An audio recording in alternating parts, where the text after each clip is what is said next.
badhe nerangaken nggih. Dados rungokno nggih. Dadi problem utama Kanjeng Nabi Muhammad sallallahu alaihi wasallam ketika memaklumatkan diri jadi nabi niku piyambake niku wong Arab. Arab niku tiyang Mekah. Wong Mekah niku terkenal ummiyah. Ummiyah niku goblok-goblok, tidak terpelajar. Sehingga itu menjadi masalah besar bagaimana mungkin seorang nabi Sayyidul Awwalin wal Akhirin kemudian dari daerah yang sangat minus pendidikan apa? Minus pendidikan.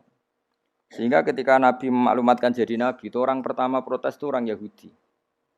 Makanya masyhur, andai kan Muhammad itu nabi dan ada nabi akhir zaman, pastilah kita. Cara pikiran Yahudi pastilah kita. Karena orang Yahudi kita tahu Yahuda bin Yakub bin Ishak bin Ibrahim. Eling-eling napa? Yahuda bin Yakub bin Ishak bin Ibrahim. Lah Yahuda niki dulur mbarpe Nabi Yusuf. Sinten?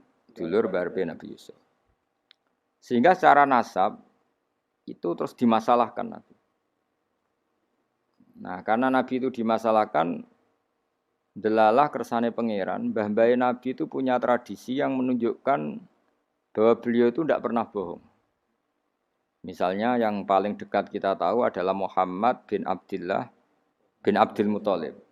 Abdul Muthalib ini orang yang suka tawaf ning Ka'bah. Suka tawaf di Ka'bah, kemudian ada pintu di Mekah namanya Babu Syaibah, apa? Babu Syaibah atau Babu Bani Syaibah. Terus sampai tok wau Ilyas. Ilyas itu wa huwa awwaluman ahdal budna ila rihabil haramiyah. Ada tradisi memberi hadiah ke Ka'bah. Singkat cerita, Imam Barjanji ini termasuk Sayyid Al-Husaini, Imam Barjanji itu namanya Ja'far bin Hasan Al-Barjanji ini. Beliau berpendapat atau memaklumatkan ulang bahwa Muhammad jadi nabi ku wajar. Mergo hakikate Muhammad adalah turunan Nabi Ibrahim alaihi salam. Berarti sama dengan klaim mereka kalau mereka mintoriki Ishak, ya, nabi-nabi kayak Nabi Yusuf kan mintoriki Ishak. Berarti kan Yusuf bin Yakub bin Ishak bin Ibrahim. Dan kita tahu secara mujma' alaih Ishak ini punya saudara lebih tua namanya siapa? Ismail. Nah, Kanjeng Nabi ini dzurriyahe sinten? Ismail. Lalu itu butuh data empirik, data bahwa Ibrahim itu pernah di Mekah. Kalau betul orang Mekah itu turunan sinten? Ibrahim, maka butuh bukti empirik. Bicara saniki artefak nopo-nopo bukti-bukti yang pernah menunjukkan Ibrahim di Mekah. Ini terus dijabek pangeran ketika orang Yahudi meragukan status nasabnya sinten? Nabi Muhammad, terus pangeran rangno fihi ayatum bayinatum maqamu Ibrahim, bahwa Ibrahim benar-benar pernah di Mekah, di situ ada batu yang pernah diinjak Nabi Ibrahim. Jadi makom itu bukan kuburan tapi apa? Sesuatu yang pernah didomisali, ya, atau pernah diinjak. Jadi malah mereka darani makom Ibrahim niku batu yang diinjak Nabi Ibrahim ketika bangun apa? Ka'bah. Ya karena mukjizat terus bekas. Dan bekas itu mulai dulu orang yakin dan pasti itu sisa atau bekasnya kakinya Nabi Ibrahim. Lana Ibrahim nate urip teng Mekah karena sampai bangun Ka'bah. Apalagi dulu bangunnya pasti lama. Berarti mungkin sekali Ibrahim meninggalkan dzurriyyahnya di Mekah.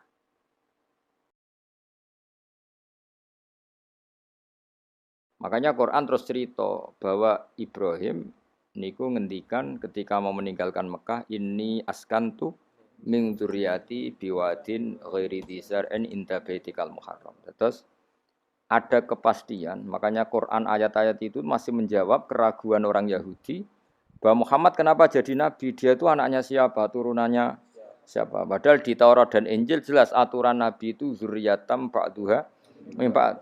Enggak boleh. Nabi turunannya Parlan itu tidak boleh. Turunannya Karmen itu tidak boleh. Ribet. Apa? Ribet. Nabi itu harus turunan Nabi. Bukan karena Allah itu asobian, enggak. Masyarakat itu lebih ikhlas. Misalnya Nabi, turunannya Nabi, bayi Nabi, hormat kan enak. Bapak Ewe Soleh, bayi Soleh, buyute Soleh. Misalnya Nabi itu sebagai Karmen, katoan cekak kan juga bingung. Orang dihormati bapaknya Nabi, dihormati katoan cekak main gaple. Kan juga bingung. Jadi aturannya harus itu. Lo nak kiai oleh kiai kan tidak maksum, derajatnya kan di bawah. Pemenang kiai maklar tambah oleh, soalnya oleh. Ini masalah Nabi apa? Orang yang spesial. spesial. Itu harus bapaknya spesial, mbahnya spesial, buyutnya spesial. Nah, sehingga aturan jadi nabi itu memang harus dzurriyatam ba'du hamba. Kalau kiai boleh. Kalau mana maklar tambah boleh. Tapi kalau nabi tidak boleh. Nah, aturan-aturan itu ada di Taurat dan Injil. Makanya yang pertama disoal orang Yahudi, kalau Muhammad nabi itu bapaknya siapa, mbahnya siapa. Dan Sayyid Barjanji ini yang ngarang Barjanji itu kitab yang sangat ilmiah. Makanya kata Mbah Mun, meskipun ada simtuduror, orang itu enggak boleh meninggalkan Barjanji. Karena kitab madaih yang mamlu'ah bil ilmi itu Barjanji. Tapi yang isyek itu simtuduror. Ya. Tapi yang tua itu Barjanji. Makanya Alhamdulillah kita mbuh piro kadar itu dibaca semua. Meskipun enggak paham semua, soalnya diwaca kabeh. Karena kita yang bisa menjawab tuduhan orang Yahudi Nabi anak Esopo itu kita Barjanji. Barjanji tahu betul kalau masalah utama Nabi adalah anaknya siapa, mbahnya siapa. Makanya beliau ngendikan wa ba'du fa'aqulu wa Muhammad bin Abdillah.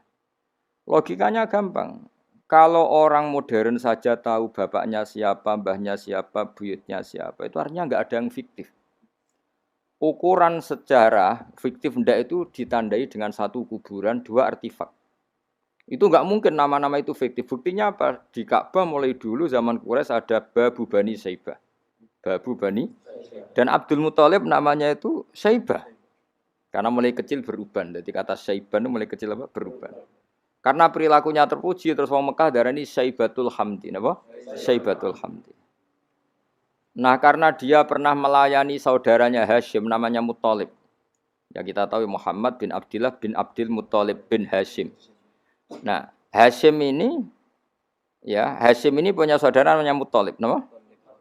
Nah, Abdul Muthalib kecil itu pernah derek Muthalib pamannya, ya. Abdul Muthalib kecil, berarti Syaibah ini apa? Pernah derek pamannya yang bernama Muthalib. Ya, Muthalib wonge gaya, pasti takoki wong, "Iwa pam, budakku." Nah, sehingga Syaibah itu terus diceluk Abdul Muthalib. Ya rodok sial lah sini. Jadi pamannya itu gaya, kan ganteng. Syaibah ini ganteng. Kalau jalan-jalan sama pamannya, jenenge sinten? Muthalib. Niku diaku budake. Iki sapa? Abdi, budakku. Terus akhirnya jenenge Abdul Muthalib. Dadi wong Arab paham ya. Tapi namanya Syaibah, napa? Syaibat. Makanya wasmuhu Syaibatul Hamd. Mane karo asa iskal, mbae Nabi ono jenenge Kilab. Kilab maknane asu ora ngono le mikir. Jenenge iku Hakim. Ya namanya Hakim. Nah, dulu kalau orang berburu itu melibatkan anjing. Karena sering berburu melibatkan anjing disebut Kilab. Jadi maknane Kilab ya orang yang berburu dengan anjing. Ojo kok langsung mbok maknane Kilab, asu. Oh, kasus yo. Kasus. Makanya lah itu hebatnya Imam Barjanji. Beliau darani wasmuhu Hakim bin Murrah. Jenenge Kilab iku Hakim. Ya paham napa? Jenenge Kilab niku Hakim. Sebagian ulama darani Kilab itu isim sifat. Napa? Jadi kalabayak libu kalban itu anjing sendiri dinamai kalbun itu sebenarnya sudah isim sifat. Bukan alam murtajal ya, tapi alam mangkul ya. Alam apa mangkul? Kalau dalam ilmu nahwu itu alam mangkul. Jadi begini ya, tak terang nonahwu. Alam itu ada dua, ada alam mangkul, ada alam murtajal. Tapi hampir semua alam itu mangkul sebetulnya. Ya, semua alam itu hampir semuanya itu mangkul. Mangkul itu satu nama yang diambil dari satu makna dalam kosakata, napa? Dalam kosakata. Misalnya Hamida, Yahmadu, Hamdan, napa? Hamida, Yahmidu, Hamdan atau Yahmadu, Hamdan. Hamdan maknanya pujian, napa? Kemudian Nabi karena orangnya sifatnya terpuji disebut Muhammad, orang yang dipuji. Sehingga nama ini potensi rubah-rubah. Di Taurat itu Nabi enggak disebut Muhammad, disebut Ahmad. Di Injil juga disebut Ahmad. Itu tidak masalah karena Hamida Yahmadu ya, saya ulang lagi Hamida Yahmadu. Berarti kalau ingsun Ahmadu, saya muji. Karena Nabi itu orang yang sering muji Allah, menamakan dirinya Ana Ahmadu. Saya ini pemuja Allah. Berarti ana uta ingsun niku Ahmadu muji sapa ingsun Allah ing Allah. Sehingga ketika Nabi misalnya di Injil disebut Farqalit, Munahama, enggak masalah. Selama ini klaimnya orang tahu Yahudi dan Taurat di Injil Taurat itu nggak ada kata Muhammad, ya tentu nggak ada karena Injil Taurat itu bahasa Ibrani, no? Di situ disebut munahama, kadang disebut farqolid, tapi maknanya Mahmud atau Muhammad, orang yang dipuji. Paham ya? Makanya hampir semua alam itu mangkul, no? Mangkul. Nah, pentingnya mangkul itu apa? Kalau suatu saat sejarah itu tidak sama, itu enggak masalah. Karena hakikatnya alam itu rata-rata mangkul. Saya beri sekian contoh ya, semuanya. Misalnya dulu Madinah itu Yasrib, kenapa? Yasrib. Karena ketika orang Ansor merelakan semua hartanya untuk Nabi, saya berkali-kali cerita, Kanjeng Nabi niku datang ke Yasrib, niku migrasinya angkatannya hampir 500 sahabat beserta keluarga. Terus Nabi itu kesulitan karena sahabat si A beri si B. Pokoknya kesulitan ngelola. Karena kesulitan ngelola, terus orang-orang Yasrib bilang, "Ya Rasulullah, hadhihi madinatuka taf'alu fiha ma tasa." Sudah engkau tidak perlu pamit per personal. Misalnya Nabi mau titip Abdurrahman bin Auf dititip no si A, yang Abu Bakar dititipkan si B, yang Umar dititipkan si C. Kan kesulitan Nabi. Karena Nabi harus mikir yang punya tanah siapa, harus pamit kepada siapa, karena semuanya pendatang. Karena Nabi kesulitan itu, terus orang-orang Yasrib bilang, "Ya Rasulullah, hadhihi madinatuka taf'alu fiha matasa." Sudah ya Rasulullah, ini kotamu, kita semua tidak ikut punya Yasrib, semua ini milikmu. Maka terserah engkau. Semenjak itu Nabi terus longgar, karena diekrorkan miliknya. Semenjak itu terus Nabi memaklumatkan secara umum siapa saja boleh menempati di Madinah sesuai kadar hajat masing. Nah, semenjak itu diarani Madinatu Rasulullah Shallallahu Alaihi Wasallam. Jadi hampir semua kota itu pasti mangkul. Sehingga ketika kitab Taurat, Injil menamakan itu enggak persis, itu enggak masalah. Misalnya Quran yang paling masyhur, sumya bil Quran ya li annahu makru, karena dibaca, maka sumya Quranan. Qara'a yaqra'u Quranan.